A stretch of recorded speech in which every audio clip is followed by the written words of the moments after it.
twawulira kawunti waliwo emikolo egiyindayinda essaawa yonna olina omwana be ndikojja okuwasa lindako nkyali ddogo sigenda wasa kati mwana ngenda wasa nga n'emyaka 8 mbonebonemu emyaka 5 then ogenda wasa ng'olina emeka 8 ne epasi byatugamba epasi yali abafeera tewalabe nga yawasiza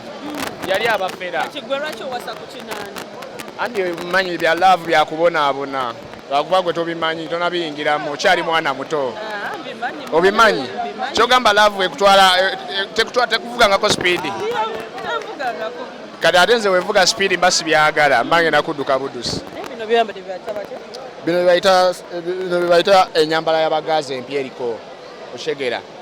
in case oba toyagala labisa avako oshegera ba mu kasuuti wansi paka oshegera ndi 6,000 byonna wamu